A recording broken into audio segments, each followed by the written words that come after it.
Un doigt pointe vers la lune, tant pis pour ceux qui regardent le doigt. Ce film sur la vie dans le zen, celle des moines, pointe vers une réalité dont les images ne peuvent être, tout au plus, que des signes.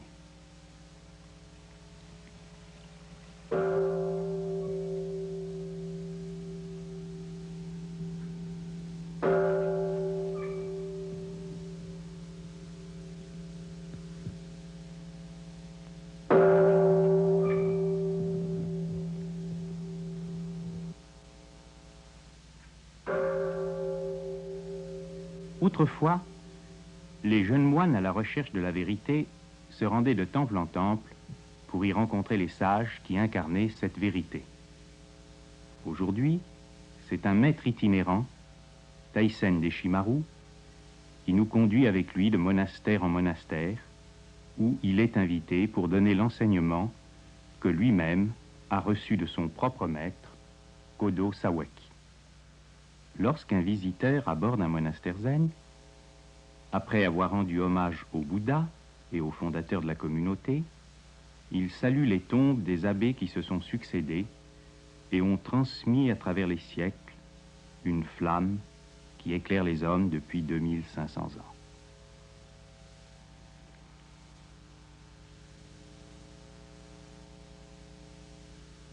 Quand un maître, en japonais un sensei, rencontre un roshi, un abbé, la minutieuse et rigoureuse étiquette du zen, qui fut chinoise avant d'être japonaise, veut qu'il offre à la communauté une somme d'argent présentée dans une feuille de papier manuscrite.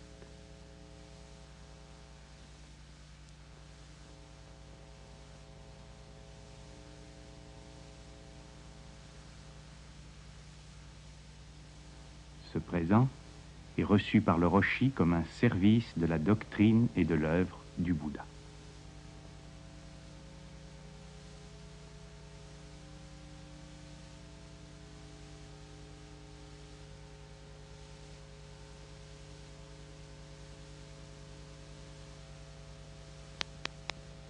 Ensemble, côte à côte, ces deux hommes qui ont donné leur existence à la réalité éternelle et universelle se prosternent pour consacrer humblement cette offrande. La prosternation, la participation du corps à la recherche spirituelle, l'incarnation de la vie intérieure, se retrouvent dans le zen autant et plus peut-être que dans toute autre voie juste de croissance et de libération.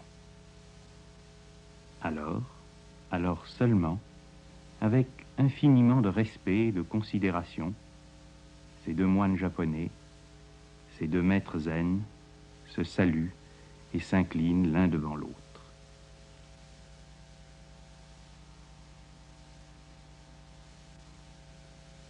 Alors la joie de la rencontre témoigne d'une communion issue de l'enracinement dans la source unique de toute existence, le royaume qui est au-dedans de nous. La vie dans le monastère zen est une vie de silence ponctué par le son de divers instruments en métal ou en bois, dont la vibration est toujours un appel à la vigilance, une aide bien précise donnée à ceux qui cherchent consciemment à s'éveiller. Le cœur, le saint des saints du monastère, c'est le dojo, la salle dénudée où la communauté pratique le zazen collectif, la rentrée en soi.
À l'aube, les moines terminent le premier zazen de la journée en honorant leur vêtement monastique, le kessa.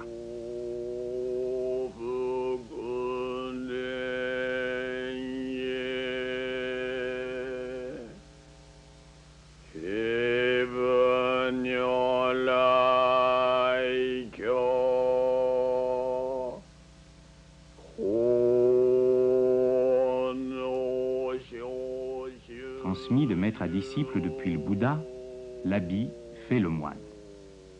À l'origine, ce vêtement sacré de tout moine bouddhiste était fait de pièces et de morceaux, fait de chiffons inutilisables cousus ensemble. Et ce choix symbolisait l'idée que l'être aujourd'hui le plus abject peut être demain le sage le plus évolué. Dans le zen, le respect s'étend à tous les objets de l'existence quotidienne, en particulier au coussin, image du coussin d'herbe sur lequel s'assit le Bouddha Gautama lorsqu'il trouva en lui la réponse à la question suprême « Qui suis-je » 2500 ans plus tard, au cœur du Japon moderne, industrialisé, une nouvelle journée commence consacrée à cette même recherche, à cette même question fondamentale, dont la réponse seule peut donner un sens à tout le reste.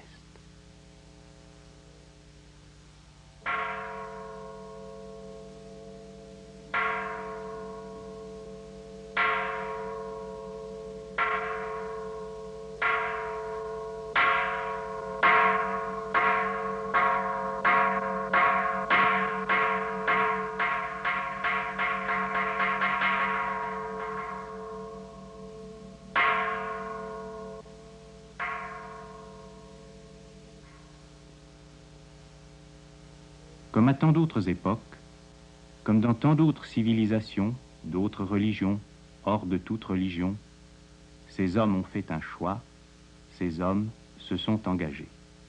Un engagement qui pour chacun a commencé avec le rite de l'ordination monastique. Avoir des biens matériels, avoir une famille, avoir des connaissances, ne pouvait leur suffire. Ils ont senti, confusément d'abord, puis de plus en plus consciemment, que le sens ultime de la vie humaine n'est pas avoir, mais être. Certains hommes s'efforcent de s'éveiller à leur véritable nature dans la solitude. Ce sont les ermites. D'autres demeurent dans le siècle, utilisant chaque événement, chaque difficulté comme une aide pour la croissance intérieure et la compréhension. D'autres encore, les moines, se groupent pour veiller en commun, selon une règle établie par un sage déjà pleinement éveillé et incarné de génération en génération dans la lignée ou la succession des maîtres. le moine se sépare, se distingue. Les moines zen sont des bouddhistes du Mahayana ou grand véhicule qui ont fait le vœu de ne pas dissocier leur salut, ou plutôt leur délivrance personnelle, de celle de toutes les autres créatures. Après un long temps de probation, après s'être, jour après jour, assidûment exercé aux heures d'immobilité assise que représente le zazen, le postulant obtient enfin l'autorisation de devenir moine. Une dernière fois, la question lui est posée: êtes-vous prêt à mourir à vous-même pour réaliser la vie infinie et éternelle, votre nature de Bouddha? Cette infime touffe de cheveux, le dernier fil qui le reliait à la vie du siècle, est rasé par le maître. Les amarres sont tranchées. Le nouveau moine reçoit alors ses kessa, car la transmission du kessa, c'est celle de la doctrine, celle de la vérité, celle de la vie nouvelle.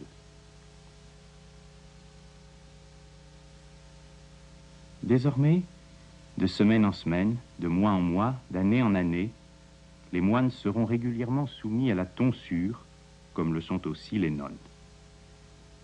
Avec le renoncement à la parure des cheveux, quelque chose est à jamais fini. La coiffure qui fait ressortir votre personnalité, disent les réclames des coiffeurs. Cette chère personnalité, cette affirmation individualiste de soi, le moine zen la considère comme la prison qui lui interdit l'accès à sa nature profonde. Et chaque tonsure apparaîtra comme un renouveau, comme une nouvelle naissance, comme le signe d'une vocation librement assumée.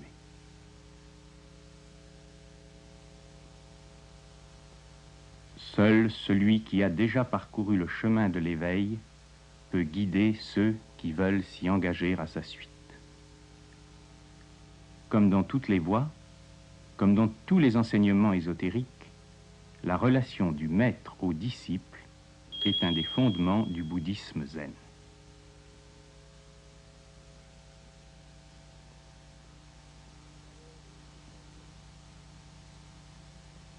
Le zen, c'est la méditation immobile et silencieuse. Le zazen, c'est aussi la rencontre avec le maître, la discussion, le sanzen ou mondo.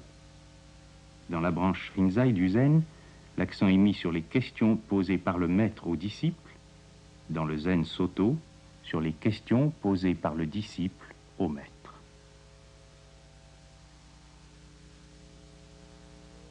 Les prosternations, formes prises par le corps, influencent l'esprit. Elles permettent l'unification parfaite du geste et de la pensée, qui est l'essence même de la démarche zen. Le zen n'est ni philosophie ou jonglerie intellectuelle, ni ferveur émotionnelle capable de dépression autant que d'exaltation. Le zen est vie totale, réconciliant ce que l'homme moderne a opposé, exprimant à chaque instant la spontanéité créatrice, libre de tous les voiles que le mental interpose entre la réalité et nous. Mais le chemin vers cette glorieuse liberté, vers cette vie éternelle, passe par un entraînement implacable, une discipline sans merci. Ce n'est pas un enseignement au sens ordinaire du terme que le maître transmet aux disciples. Ce n'est pas un savoir, des connaissances, des idées, des informations. Le maître n'a rien à dire. Il donne à ceux qui en sont capables la possibilité de voir, juste voir, voir ce qui est, ici et maintenant. Le Kyosaku, le bâton qui éveille en frappant certains centres vitaux connus de la science ancienne, est la véritable baguette magique, celle qui fait le seul miracle qui ne déçoive pas, celle qui ouvre la porte de l'éternité au cœur de l'instant. Tout homme, sage ou fou, saint ou criminel, possède fondamentalement la nature de Bouddha. Tout homme, heureux ou désespéré, prospère ou misérable, est dans son essence libre, infini et éternel. à ceux qui le veulent plus que tout, avant tout, il est possible de le réaliser. Dans le zen japonais, cette prise de conscience s'appelle satori. C'est le satori qui fait les maîtres.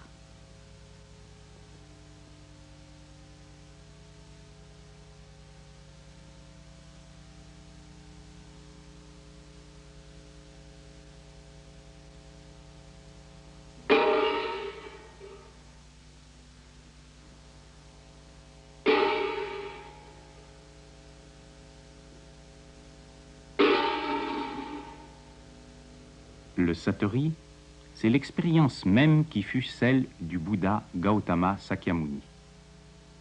Chaque monastère zen contient un temple consacré à celui-ci où il est honoré et vénéré.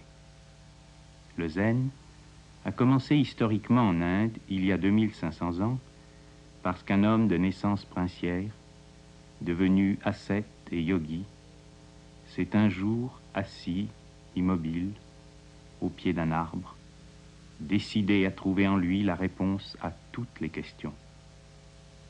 En un sens, le zen est donc une forme du bouddhisme.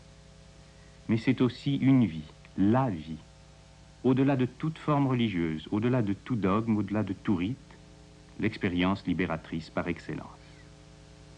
Dans le Chan chinois, le zen japonais, les cérémonies sont considérées comme utiles, non comme indispensables. Le Bouddha a montré le chemin, c'est aux disciples de peiner à la tâche. Le Bouddha, c'est Gautama, mais c'est aussi cet abbé, c'est aussi vous, même si vous ne le savez pas, même si vous ne voulez pas le savoir.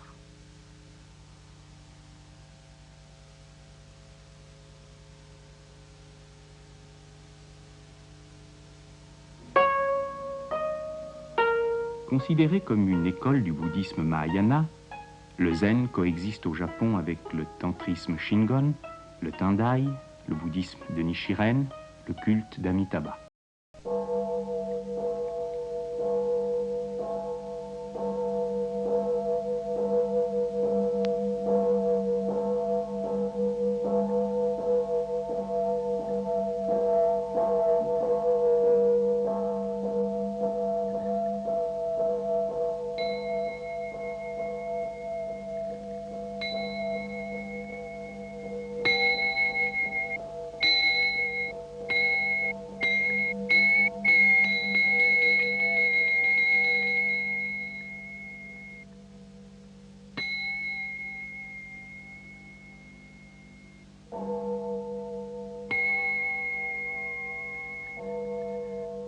Chaque matin, après le zazen, la communauté se retrouve dans le temple pour la lecture et le chant des sutras du Mahayana, en particulier le plus important de tous, Anya Shinyo, l'essence de la suprême sagesse.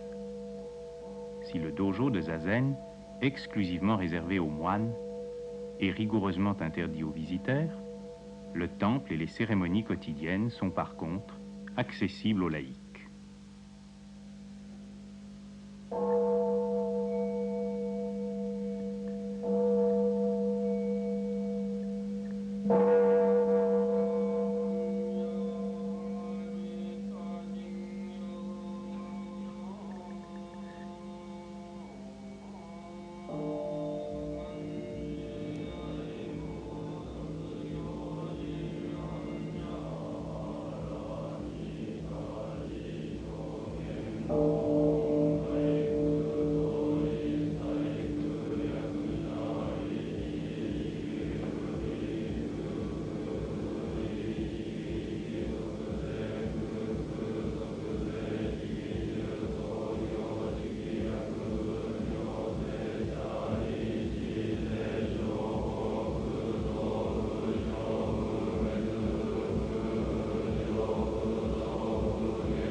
matinal est suivi par un rite tantrique. Le tantrisme, ensemble de doctrines et de techniques d'ascèse bouddhique enseignées dans des textes appelés tantras, est aussi une forme du Mahayana. C'est en particulier le bouddhisme des Tibétains et celui du Shingon japonais. Le Zen Soto de Maître Dogen s'est d'abord propagé dans des temples Shingon, transformés ensuite en monastères zen, et ceux-ci ont conservé la pratique des rites tantriques. Le tantrisme, d'ailleurs, comme le zen pur, est fondé sur le grand texte, si justement célèbre, de la Prajnaparamita, attribué au sage Nagarjuna.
Après les rites matinaux, la communauté des moines se retrouve autour de son abbé pour une collation appelée Gyocha, origine de la cérémonie du thé. Toutes les religions ont connu une forme de communion où les disciples partagent la nourriture du maître. Pour les moines, il y a là une occasion privilégiée de vivre cet ici et maintenant qui est le cœur du zen. Une occasion privilégiée pour l'action juste, pour le geste parfait, celui qui engage l'être entier, corps, sentiment, pensée. Alors, dans un insignifiant détail, l'infini se révèle. Car la même activité, boire du thé par exemple, ou manger un gâteau, peut être accomplie de deux façons intérieurement bien différentes, consciemment ou en dormant, dans l'unification de toutes les énergies ou dans la dispersion.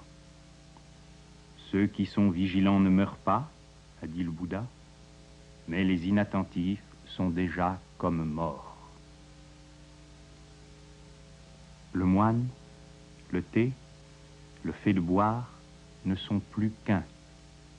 Toute dualité est transcendée.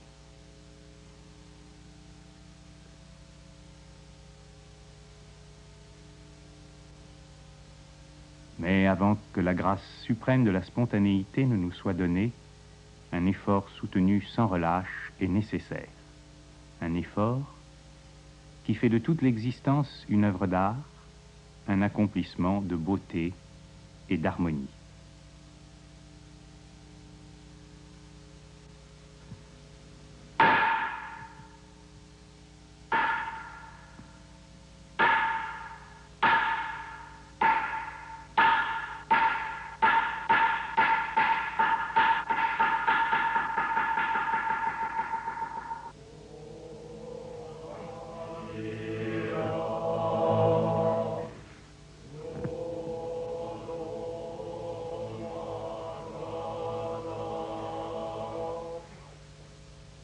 L'être d'un homme, c'est le résultat subtil de la nourriture qu'il a absorbée. La connaissance ésotérique, d'ailleurs, est avant tout celle de la transformation, ou même plus exactement du raffinement des énergies. Toute la création consiste à manger et à être mangé. Incorporer les aliments est donc un acte important, un acte sacré.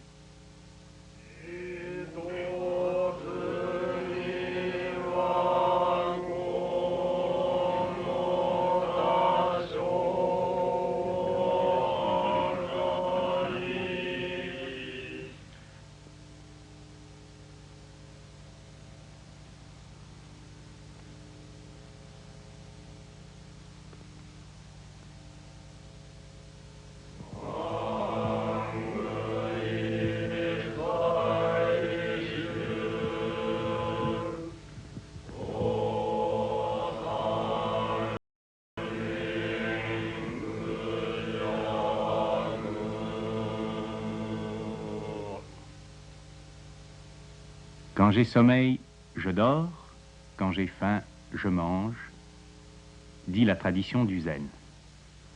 Quand je mange, je mange. Je suis entièrement et parfaitement dans l'acte de manger.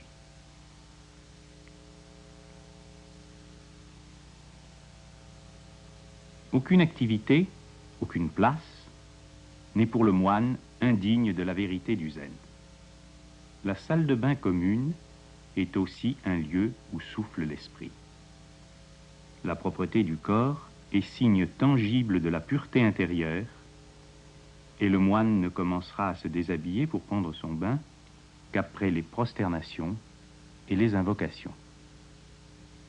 C'est toute l'existence, seconde après seconde, qui doit être consacrée et offerte à la vérité ou la réalité ultime.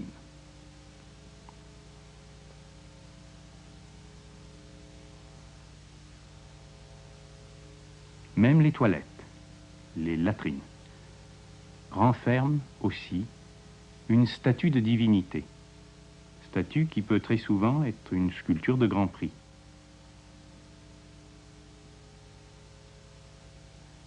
L'opposition du noble et du trivial n'a pas cours dans le zen, qui réconcilie tous les contraires et qui sait voir un diamant dans le moindre caillou.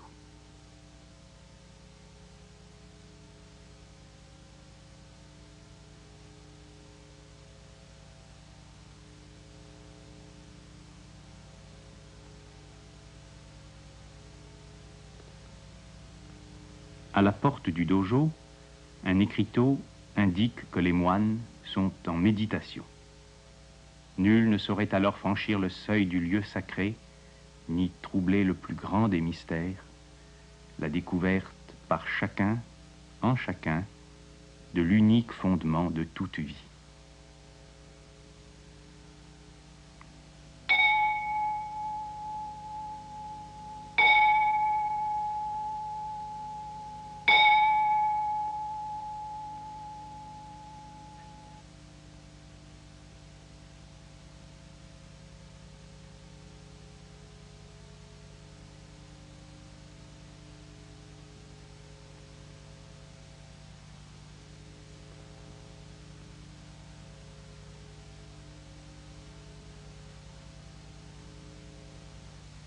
Dans un monastère Soto, les moines ne demeurent que quelques instants, le dos au mur.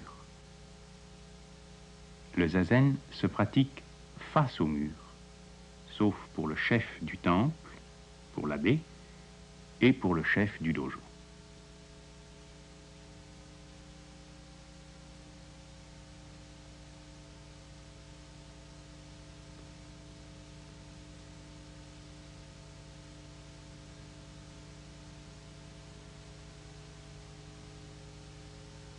Un instructeur, un maître, qui doit être doué d'une particulière faculté d'intuition, éveillé parmi les veilleurs, apporte à ceux qui en ont besoin l'aide bienvenue du kyosaku, du bâton.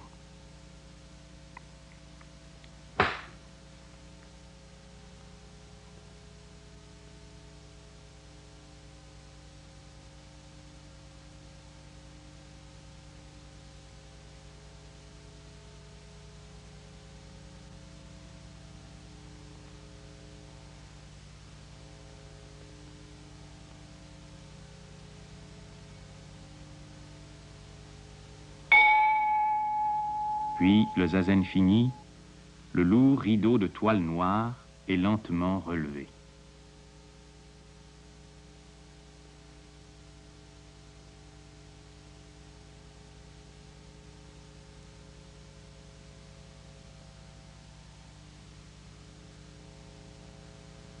L'écriteau indique que la célébration du grand mystère est, pour l'instant, terminée. Mais une barrière de bambou interdit l'entrée du dojo à ceux qui n'ont rien à y faire.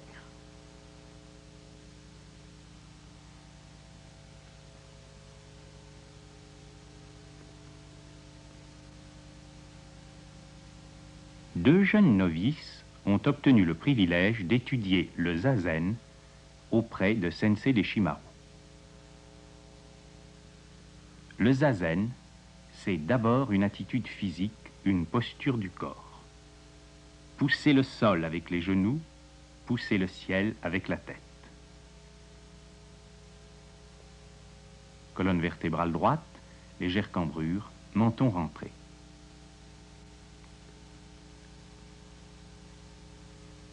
Avant la longue assise du zazen, le moine se meut quelques instants à partir du centre de gravité situé dans le bas-ventre.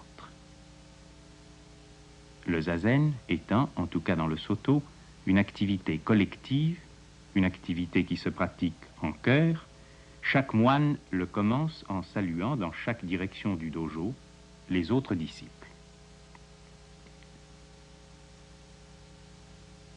Le zazen s'accomplit toujours assis sur un coussin qui facilite l'indispensable appui des genoux sur le sol et dans la position jambes croisées dite posture du lotus ou posture du Bouddha. La main gauche est posée sur la main droite et l'attention est généralement concentrée dans les pouces dont les extrémités se touchent. C'est à la position, à la juste tension, à l'immobilité des pouces que le maître peut voir l'état intérieur, mental ou émotionnel, du disciple. La posture de zazen doit éliminer toutes les contractions inutiles, mais ce n'est pas une attitude de total relâchement qui pourrait conduire à l'affaissement, au sommeil, à la passivité. Une certaine tension est maintenue dans le corps, gage d'une intense activité. Le disciple est activement passif, activement silencieux, activement ouvert, activement disponible, activement oublieux de lui-même dans sa petitesse individuelle, pour se découvrir lui-même dans sa grandeur non égoïste, sa nature de Bouddha.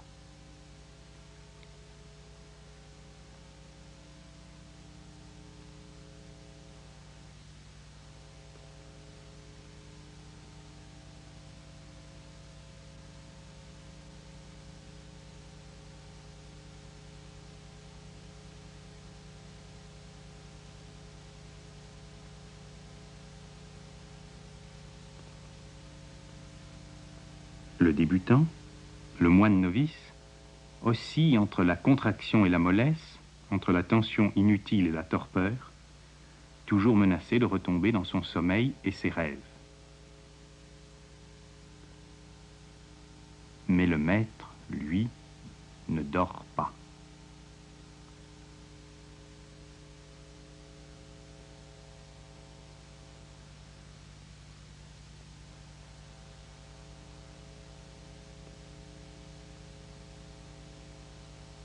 Le bâton, le kyosaku, n'est pas là pour punir, mais pour aider.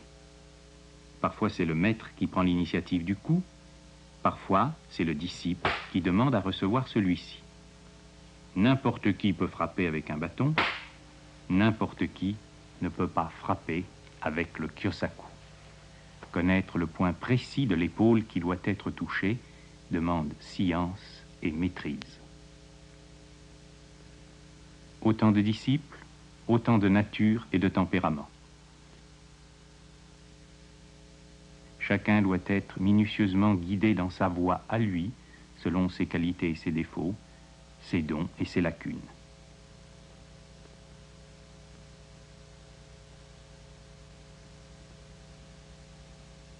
Le zazen assis est interrompu par des exercices de concentration en marchant. Cette marche, appelée Kin-hin, est particulièrement pratiquée lors des sesshin, des périodes d'entraînement intense où le zazen est effectué un plus grand nombre d'heures tous les jours.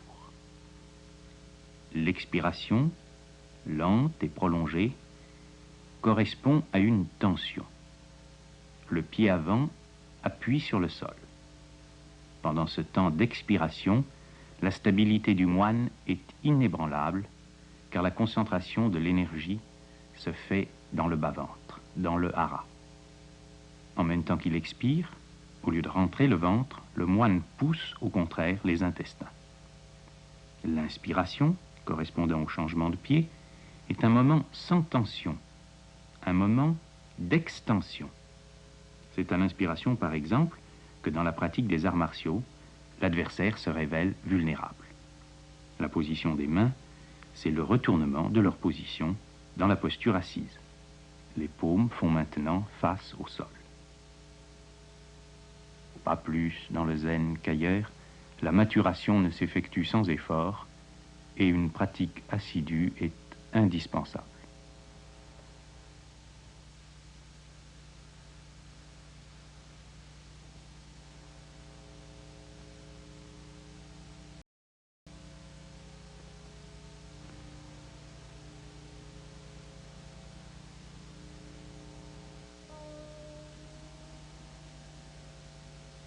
De même qu'une énergie infinie mais unique crée sans cesse le monde en se manifestant sous des formes indéfiniment changeantes et différentes, un seul enseignement, le zen, s'exprime à travers plusieurs écoles, plusieurs lignées de maîtres. Bien moins connu que le rinzai ou le soto, parce que bien moins important numériquement, l'ordre Obaku, zen chinois à l'état pur, a pour monastère principal le temple de Mankupuji, non loin de Kyoto.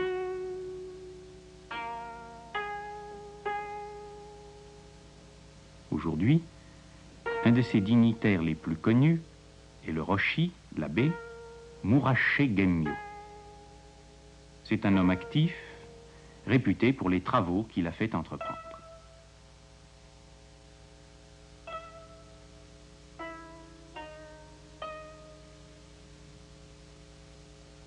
L'abbé général de l'ordre Baku est le Zenji Ziko Kato.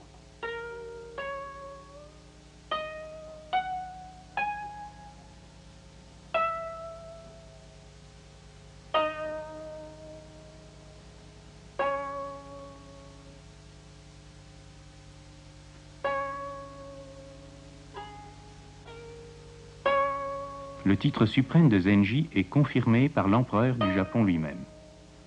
C'est dire la notoriété de ce maître, âgé de 85 ans, mais dont le visage de vieillard toujours jeune rayonne, irradie de force tranquille et de joie débordante.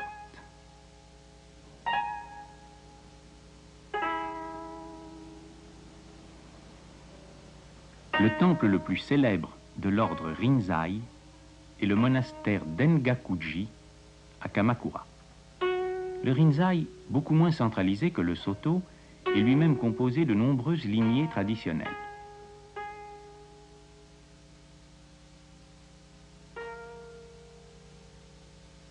Le chef de la fédération Rinzai est le Zenji Sogen Asaina, âgé de 82 ans, un des plus grands maîtres japonais contemporains.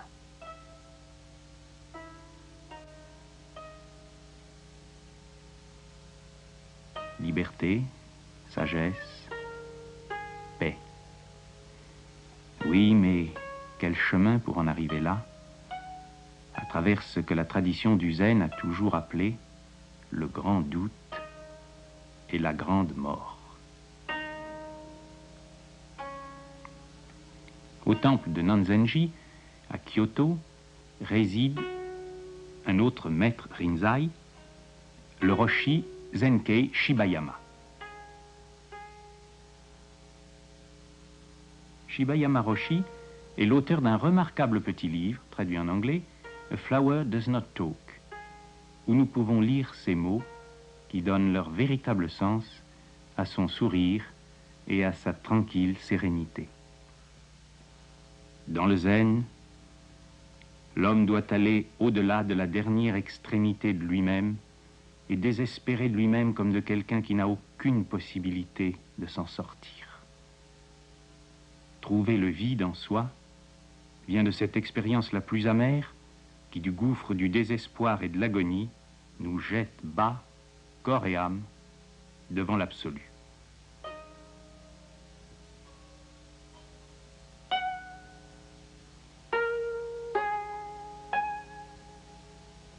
En compagnie du célèbre peintre zen Shuson Kono, c'est enfin le Roshi Rekido Otu, lui aussi un maître Rinzai, qui reçoit Sensei Deshimaru. Taisen Deshimaru est un maître Soto, mais aujourd'hui plus que jamais, les deux ordres veulent témoigner ensemble de la vérité éternelle du Zen.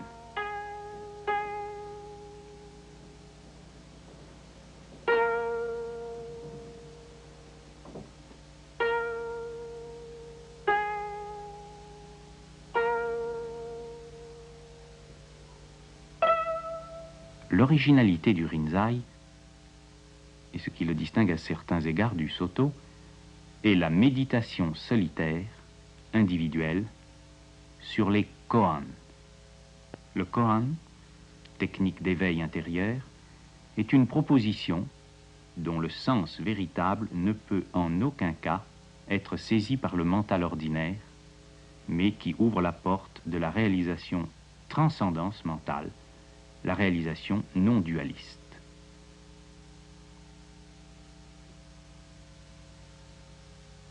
Comme toutes les autres formes du bouddhisme, le zen fait place aussi aux femmes, aux nonnes, telles les nonnes du monastère de Soheiji, près de Nagano.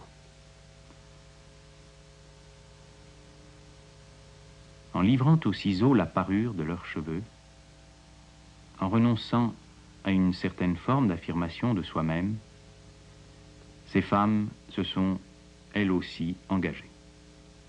Elles ont choisi pour la profondeur contre la surface, pour la réalité contre l'illusion, pour la compassion contre l'égoïsme.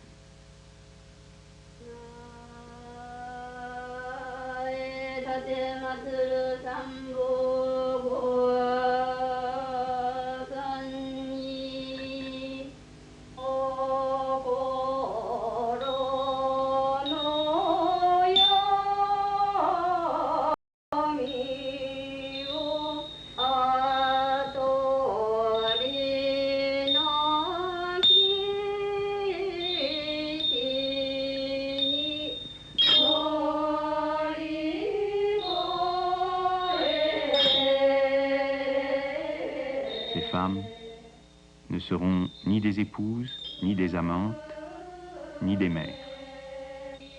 Une femme peut-elle accomplir son destin, atteindre son épanouissement parfait, sans avoir connu l'union avec l'homme, sans avoir mis d'enfant au monde, seule leur joie qui demeure et leur paix qui dépasse toute compréhension pourraient nous répondre.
Si quelques grands monastères abritent 100 ou 200 moines, beaucoup ne réunissent qu'une poignée de disciples autour de leur maître. Le temple de Daidoin, entre Tokyo et Kyoto, est dirigé par le Roshi Asano, qui fut, comme Sensei Deshimaru, instruit par le célèbre Kodo Sawaki. Voix de l'effort soutenu et de l'intense ascèse, le zen est aussi la voix de la liberté, de la spontanéité, de la réconciliation des contraires. Le rire des maîtres zen est célèbre et les moines connaissent le prix de la récréation. La recréation, au sens étymologique du terme. Si le sage, l'adulte parfait, n'a plus rien en lui d'infantile, il est aussi pareil à un petit enfant. Heureux, joyeux, libre, comme un petit enfant. Les années de zazen ont fait jaillir en lui la source de la vie.